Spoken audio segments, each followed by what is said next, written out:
அனைவருக்கும் வணக்கம். என் பெயர் விமலா. நான் டாக்டர் எஸ் ராஜலட்சுமி கலை அறிவியல் கல்லூரி தன்னாட்சி தமிழ் துறையில் உதவி பேராசிரியராக பணியாற்றி வருகிறேன். ஒவ்வொரு நாளும் தொடர்ச்சியாக வைணவ சமயம் தமிழ் மொழிக்கு ஆற்றிய தொண்டுகளும் அதற்கு ஆழ்வார்கள் செய்த பணிகளும் குறித்து விரிவாக கண்டு வருகிறோம். அவ்வகையில் இன்றைய காணொளியில் நாம் காண இருப்பது தொண்டரடி பொடியாழ்வார் குறித்த செய்திகளை. இவர் பிறந்த ஊர் திருமண்டக்குடி. வனமாலை அம்சமாக பிறந்த இவரது இயற்பெயர் விப்ரநாராயணர் என்பதாகும். இவர் தேவதேவி என்ற விலைமாதின் மையலுக்கு வசப்பட்டு சென்று பின்னர் இறைவனால் விடுவிக்கப்பட்டு இறைவனது தொண்டு புரிந்த ஆழ்வார் ஆவார். இவர் பாடியவை திருமாலை, திருப்பள்ளி எழுச்சி என்பனவாகும். திருமாலுக்கு திருப்பள்ளி எழுச்சி பாடியவர் தொண்டரடி பொடியாழ்வார். இவை ஒவ்வொன்றும் முக்கியமான செய்திகள். கண்ணனை குழந்தையாக பாவித்து பெரியாழ்வார் என கண்டோம். ராமனை குழந்தையாக பாவித்து பாடியவர் குலசேகர ஆழ்வார் என கண்டோம். இவர் தொண்டரடி பொடியாழ்வார் சிவனுக்கு திருமாலுக்கு திருப்பள்ளி எழுச்சி பாடியவர். இவரை போன்று சிவனுக்கு திருப்பள்ளி எழுச்சி பாடியவர் மாணிக்கவாசகர் ஆவார். இவர் பாடிய பாடல்களுள் குறிப்பிடத்தக்க பாடல் என்பது பச்சை மாமலை போல் மேனி, பவளவாய், கமலச் செங்கண், அச்சுதா, அமரர் ஏற, ஆயத்தம் கொழுந்தே எனும்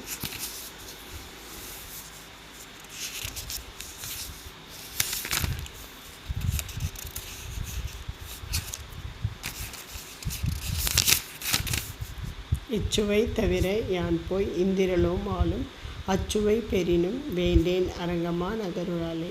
எத்தகைய சிறப்பு இருந்ததாக இருந்தாலும் உன்னை விட்டு நீங்கி செல்லக்கூடிய ஒரு சூழல் ஏற்பட்டால் எதற்கும் எனக்கு தேவையில்லை என இறைவனை குறித்து பாடுகிறார். இவ்வாறாக தொண்டரடி பொடியாழ்வார் இறைவனுக்கு பல்வேறு பாசுரங்களை, அதாவது திருப்பள்ளி எழுச்சி மட்டுமல்லாது பல்வேறு பாடல்களை பாடி ஆழ்வார்களின் வரிசையில் சேர்ந்தவர் ஆவார். இவர்களுடன் திருமங்கை ஆழ்வார், மதுரகவி ஆழ்வார், திருப்பான ஆழ்வார் இவர்கள் அனைவரும் ஆழ்வார்கள் வரிசையில் போற்றப்படுபவர்களாவர். இவர்கள் வைணவ சமயத்தை வளர்த்த 12 ஆழ்வார்கள் ஆவார். இதில் மதுரகவி ஆழ்வார் கருடாழ்வாரின் அம்சமாக பிறந்தார். இவரை போன்று பெரியாழ்வாரும் கருடாழ்வாரின் அம்சம். நம்மாழ்வாரின் சீடராக விளங்கும் மதுரகவி ஆழ்வார் திருவாலை பாடாமல் நம்மாழ்வாரையே தெய்வமாக பாவித்து பாடியவர். சைவத்தில் திருநாவுக்கரசரை தெய்வமாக போற்றியவர் அப்பூதியடிகள். அவரை போன்று வைணவத்தில் நம்மாழ்வாரை தெய்வமாக போற்றியவர் மதுரகவி ஆழ்வார் ஆவார். இவர் வடதிசை நோக்கி சென்று பாடல் பாடி வென்று வந்த ஒரு ஆழ்வார் ஆவார். இவரது பாடல்கள் 11 பாடல்கள் கொண்ட ஒரே ஒரு பதிகமாகும். அதுவும் மிகவும் சிறப்பு பெற்ற கண்ணின் நுண் சிறு தாம்பு எனும் தொடங்கும் பதிகமாகும்.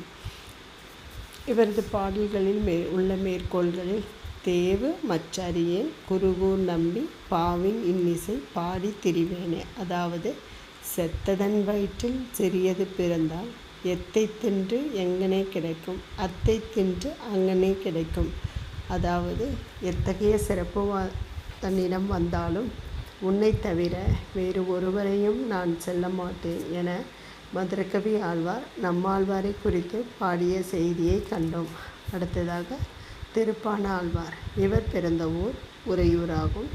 காலம் 9ஆம் நூற்றாண்டு. திருமரு அம்சமாக பிறந்த இவர் சைவத்தில் பான்குடியில் பிறந்த நீலகண்ட யாழ்ப்பாணரை போல வைணவ சமயத்தில் நீலகண்ட யாழ்ப்பாணர் போன்று விளங்கியவர் திருப்பான ஆழ்வார் ஆவார். இவர் உலோகசாரங்கர் முதலிய அந்தணர்கள் கல்லால் அடிக்கும்போது இறைவனே வந்து அவரை தோளில் தூக்கிச் சென்ற பெருமை இவருக்கு உண்டு. இவரது இவர் பாடிய பாடல்களுள் அமலானாதி பிரான் என்பது சிறப்பு வாய்ந்த பதிகமாகும். இது 10 பாடல்களை கொண்டது. இப்பதிகங்கள் அகத்துரை பாடல்களால் ஆனது. இவ்வாறாக வைணவ சமயத்தை சேர்ந்த ஆழ்வார்கள் தமிழ் மொழிக்கு மட்டுமல்லாது வைணவ சமயத்திற்கும் பல்வேறு தொண்டுகள் புரிந்தனர்.